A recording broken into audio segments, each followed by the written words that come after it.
Likewise, I'd also like to welcome the Cascade Soaring Club and members of the Airport Governing Board, and then especially members of Arnie Clark's family.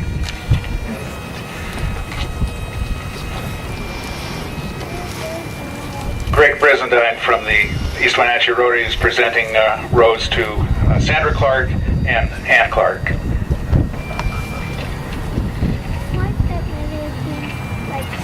Thank you very much, Rick.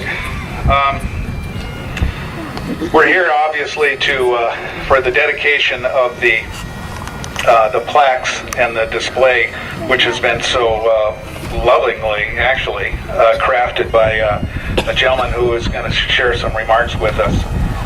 This is Chuck DeBlamming, and Chuck flew in some of Arnie's most important missions. He, as I said earlier, handcrafted these and has come all the way from Florida to share some of his thoughts about Arnie Clark. Chuck?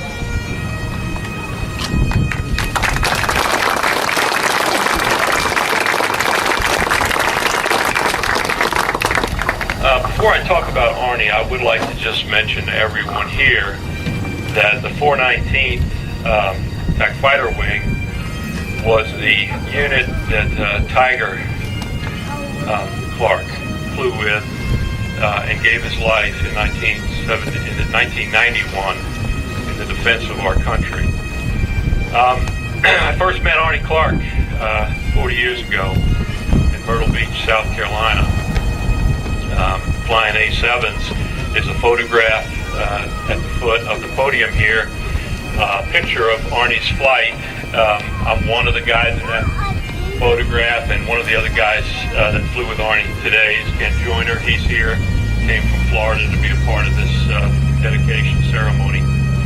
For those of you who never met Arnie Clark or don't know what he looks like, Arnie is the individual standing in the back row center. His dad referred to him as the little giant.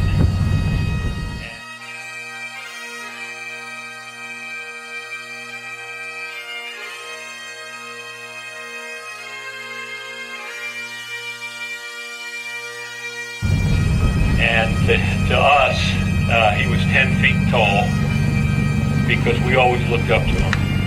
He was the person that we counted on most while we flew with him in combat in 1972 and 73 out of Karat Royal Thai Air Force Base in Thailand. It's been said that fighter pilots remain in a perpetual state of puberty. That's a true statement. We never grow up. We don't want to grow up. It's said we were very childlike, and in one of the childlike qualities that we possess is trust. It helps us gain the confidence that we need in each other to do our jobs and rely on each other. And I have not placed any greater trust in any man in my life than I did in Arnie Clark. He always got me home. We always got the job done. I was flying in the same mission with him. I wasn't flying his wing on November 18th, 1972, when Arnie won the Air Force Cross. On that day, the weather was terrible. The fences were heavy. But Arnie managed to succeed in the rescue of two airmen that had been shot down an F-105 Wild Weasel aircraft that had been shot down the night before by a surface-to-air missile. And I spoke recently, this week in fact, with Ken Fahey. He was the pilot of the airplane. He lives in Twin Falls, Idaho. And he saw the whole thing from the ground. And he saw Arnie with tremendous persistence in getting him out. He saw Arnie's plane hit not once, not twice, but 3 times. Arnie didn't leave. Arnie stayed until Ken Fahey was on the helicopter and headed to safety. And I can't tell you how proud I am to have not only known Arnie, but flown with him. And I think in everyone's life, when you get to be as old as I am, you have the opportunity to kind of judge people for who and what they are. You develop that over time. You know who good people are. Arnie was a good man. Some people achieve greatness by stepping on other people's backs to get there. Arnie wasn't one of those people. He achieved greatness by being a good man. Someone that we could trust, someone we could always rely on. The medals here, I think it's worth noting that those medals weren't in any kind of a display frame before I got them. They were in a shoebox. Arnie was a very humble man. He was not a boisterous man. You know, he didn't smoke, drink, or curse. He didn't fit the fighter pilot mold. But he was a great fighter pilot. This one's the Air Force Cross. That's right below the Medal of Honor. That's a Silver Star. It's an award for valor. It's not easily won. The next one is a Distinguished Flying Cross. There's a V for valor on that, and 2 oak leaf clusters. The Bronze Star and the Purple Heart.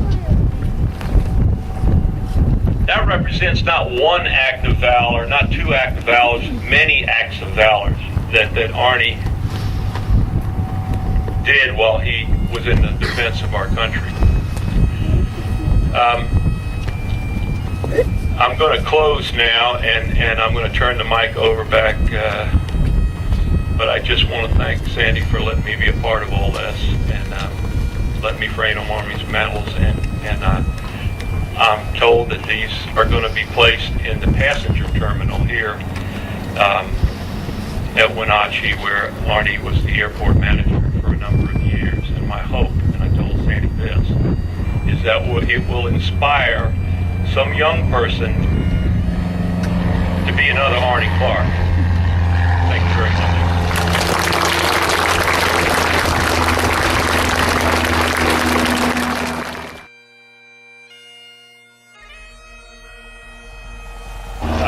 In the wing that we flew in. Coming out of North Vietnam with a flight of 4, Arnie decided to pull us all into close formation and do a buzz job on Lima Site 32, which was the northernmost Lima site in Laos, and somebody knows what I'm talking about. It was right up there north, close to the North Vietnam border, and we came across at very high speed, and the people on the ground were all scared. They thought they were under an aerial attack from the North Vietnamese. Well, they got mad and they complained to the U.S. Embassy in Vientiane. That rolled down to the U.S. Embassy in Bangkok, which rolled up to our wing commander, who summoned the squadron commander into his office and said, "I want him sent home." And that's tantamount to having your saber broken half and your buttons cut off and marched out the front gate in disgrace. Squadron commander saluted, said, "Yes, sir," turned around, walked out, and as he's grabbing the door handle, he turns around to the wing commander and he said, "Sir, just so I know, if you get shot down, who do you want us to send to rescue you?" And the wing commander's paused for a minute and he said, "Point made, he stays." And that's how much he was valued. And Arnie was a press to test kind of guy. He loved, like to say, loved life. And I'm going to miss him, and I'm sure everyone here will too. Thank you very much.